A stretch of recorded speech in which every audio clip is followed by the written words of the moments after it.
جو ہمیں الٹی سیدھی باتیں بتائیں گے اور سمجھائیں گے کہ ایسا کر لو ویسا کر لو. ہمیں سمجھداری سے کام لینا ہے. جہاں پر آپ کی کچھ نہ سمجھ میں آئے تو اپنے بڑوں سے یا صحابہ ایکشن کمیٹی کے آفس میں آ کر کے آپ مشورہ کر سکتے ہیں. لیکن کسی بھی قیمت پر کسی سازش کا شکار نہیں ہونا ہے. آپ جانتے ہیں ہمارے یہاں ایک بڑی دقت کی بات یہ ہے کہ عوام سے جڑے ہوئے لوگ کم آپ کے ساتھ میں ہیں.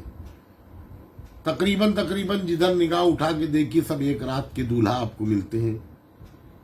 تو ان کا تو مشن یہ ہوتا ہے کہ ہماری یہ رات ہے تو ہم اس کے دولہا بنے. لیکن اس کے نتائج جب سامنے آتے ہیں تو وہ ہمیں اور آپ کو جھیلنا پڑتے ہیں. اس لیے جو کام اب تک جس طرح حکومت کی گائیڈ لائن کو ہم نے آپ نے سب نے فالو کیا، حقیقت کیا ہے وہ آپ سب جانتے ہیں. ہمیں بھی معلوم ہے، آپ کو بھی معلوم ہے، سب کو معلوم ہے. لیکن اب یہ آخری مرحلے میں آ کر کے بہت سمجھداری سے کام لینے کی ضرورت ہے. آپ کے جتنے بھی پروگرام ہوتے ہیں، مساجد میں ہوتے ہیں، 11 ربیع الاول کے جو پروگرام ہیں، اس پہ کسی طرح کی کوئی پابندی نہیں ہے. سڑکوں پر پروگرام کرنے کی اجازت نہیں ہے. جو میں نے گائیڈ لائن دیکھی ہے، جس میں میں نے پڑھا ہے، تو وہ کسی ایک مذہب کے لیے نہیں ہے، وہ سب کے لیے.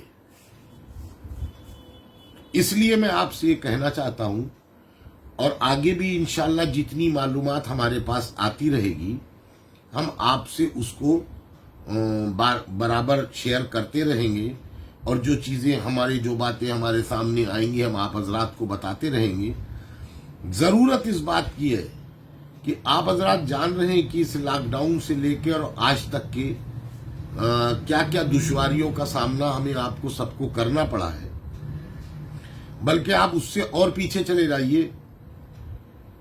جب CA/NRC والا معاملہ ہوا 19 دسمبر کا، اس وقت بھی میرا صرف ایک ہی مطالبہ تھا کہ جس بھیڑ کی میں کوئی شکل نہ ہو، اس بھیڑ کا حصہ نہیں بنا جاتا ہے.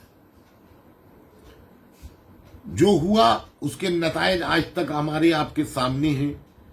آپ نے دیکھ لیا ہوگا کہ میں نہیں کچھ کہہ سکتا کہ میں نے بہت کام کیا، لیکن کم سے کم اتنا تو آپ حضرات نے دیکھا ہی کہ کوئی آپ کے لیے کھڑا نہیں ہوا. آپ کسی سازش کا حصہ بن گئے، آپ پر لاٹھی چلی، آپ پہ ڈنڈے چلے، آپ کو جیل جانا پڑا. آج بھی ہمارے بہت سے ساتھی جیل میں ہیں، بہت سے لوگ جیل میں ہیں. کوئی پرسان حال نہیں ہے. حیرت کی بات تو یہ ہوتی ہے کہ 2 لوگوں کو جن کو گولی لگی تھی، جن کے 2 مرتبہ آپریشن ہوا، تیبارہ بھی پھر آپریشن ہوا، اور اللہ کا شکر ہے کہ وہ لوگ صحت مند ہیں. ایسے لوگ ہیں جو ان کے بیڈ پہ جا کے کھڑے ہوئے اور کھڑے ہو کر کے فوٹو کھنچوا کے بھجوا دیا کہ میں نے کرا دیا. جبکہ کس نے آپریشن کیا، کس کے اسپتال میں آپریشن ہوا، وہ ہمارے اور ان کے مشورے سے ایک چیز ہوتی رہی. افسوس یہ ہوتا ہے کہ جس شخص نے اتنی مخلصانہ طور سے کام کیا، ایک پیسہ بھی نہیں لیا، دوا علاج کے نام پہ بھی نہیں لیا، اور اسپتال میں اپنے آپریشن کیا، اللہ کا شکر ہے بہت کامیاب ہے، اس کو بھی ٹھگنے کے لیے لوگ نکل پڑے. اور کوئی بھی آج تک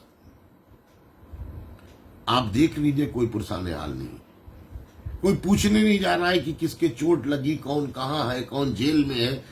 مگر ٹھیک ہے، تو اس لیے میں آپ کو یہ بتانا، پرانی بات اس لیے آپ کے سامنے رکھی کہ آپ کو بہت محتاط رہنا ہے، بہت احتیاط برتنی ہے ایسے لوگوں سے جو آپ کو آ کے ورغلائیں، اور آپ اس میں بھیڑ کی کوئی شکل نہیں ہوتی ہے. آپ بھیڑ لے کے نکل پڑے، خدا نخواستہ کوئی بات ہو گئی تو آپ کو کوئی پوچھنے والا نہیں ہے. اس لیے میرے بھائیوں، میری آپ سے یہ درخواست ہے کہ جب ہمارے پورے ملک میں اور بلکہ پوری دنیا میں کورونا وائرس کی وجہ سے ایک عجیب ماحول بنا ہوا ہے.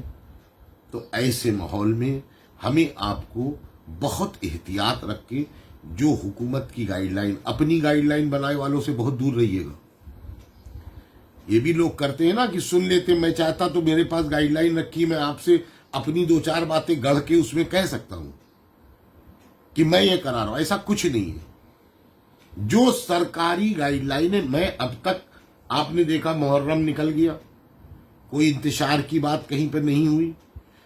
12 ربیع الاول کا میرا جلوس ہے، ہم کو بھی سمجھداری سے کام لینا چاہیے. اگر 200 آدمی کی انومتی کے ساتھ جلوس نکالنے کی پرمیشن 8 ربیع الاول کو ملتی ہے تو 12 ربیع الاول کو ہمیں بھی 200 آدمی کے ساتھ ملنا چاہیے. ویسے تو جلوس پہ پابندی ہے، لیکن میں پھر بھی کہتا ہوں کہ اگر کسی مذہب کو پروگرام کرنے کی یا جلوس نکالنے کی اجازت ہے تو میری بھی اجازت ہے.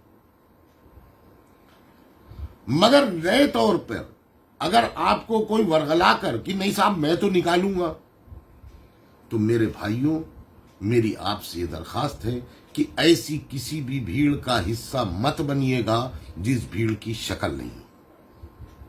بھیڑ کا نیترتو کرنے والا اگر کوئی ہے تو بھیڑ کا حصہ بنیے.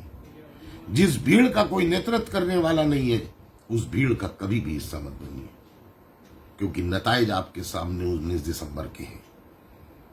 19 دسمبر کو پریورتن چوک پہ بلا تو لیا گیا، لیکن اس بھیڑ کی کوئی شکل نہیں تھی. میرے بھائیوں، ہم آپ سے اسی طرح کوئی بھی موضوع میرے سامنے آئے گا. ابھی انشاءاللہ ضلع پرشاسن سے میٹنگز ہیں، کل بھی ایک میٹنگ ہوئی ہے میرے گھر پر، اور آگے بھی جیسے جیسے میٹنگز ہوں گی، جو جو چیزیں ہمارے سامنے آئیں گی، آپ کو اس بات کا پورا یقین ہے کہ قوم و ملت کی جو باتیں ہوں گی اس کو دمداری سے اٹھاتا رہوں گا. اس بات کے ساتھ کہ ہمارے لیے جو بھی ہے، ہم کچھ کر پائیں نہ کر پائیں، لیکن اپنی قوم و ملت کی باتوں کو جہاں رکھنا ہے رکھوں گا بالکل، اور دل سے انشاءاللہ رکھتا رہوں گا. انہی باتوں کے ساتھ میں اپنی بات ختم کرتا ہوں. آخر میں پھر آپ سے یہ کہنا ہے مجھے کہ بہت صبر سے کام لیجیے گا، حالات کو دیکھتے ہوئے کام لیجیے گا، کسی بھی سازش کا شکار مت ہوئیے گا. انہی باتوں کے ساتھ اپنی بات ختم کرتا ہوں. خدا حافظ.